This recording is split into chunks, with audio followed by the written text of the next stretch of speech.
Awas, awas, awas. Satu amaran dikeluarkan, buat seluruh pasukan di Liga Malaysia. Nampaknya The Southern Tigers dah masuk finishing mode. JDT terus memecut laju, meninggalkan lawan-lawan.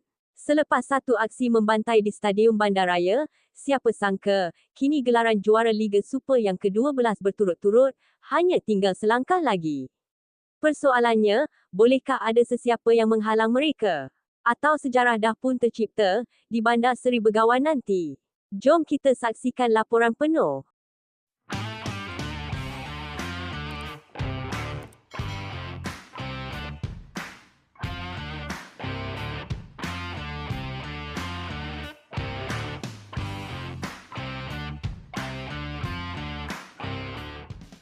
Welcome back, korang. Memang tak payah tunggu lama, aksi JDT malam tadi di Stadium Bandaraya benar-benar buatkan penyokong Penang FC terdiam.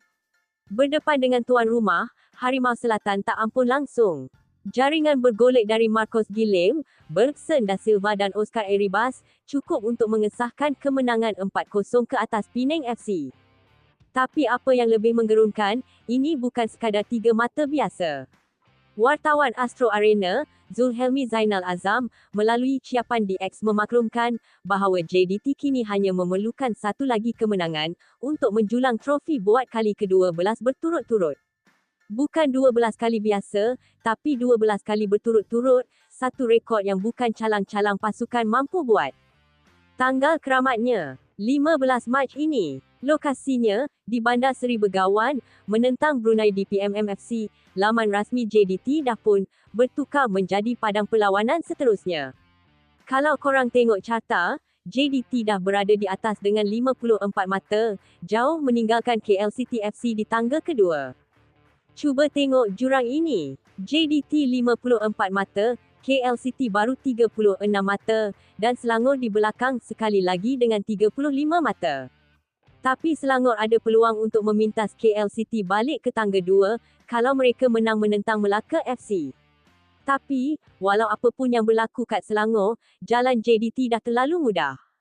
Jadi, secara matematiknya, kalau JDT menang di Brunei nanti, dengan baki 6 perlawanan lagi, secara teknikalnya mereka dah tak boleh dikejar, dah selesai cerita. Liga Super sekali lagi milik mereka.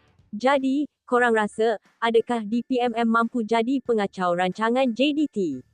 Atau kita akan saksikan pesta juara lebih awal tahun ni? Kita tunggu saja 15 Mac ini. Jangan lupa like, share, dan langgan saluran ini untuk perkembangan terkini bola sepak tanah air. Untuk sekarang, saya sign out dulu.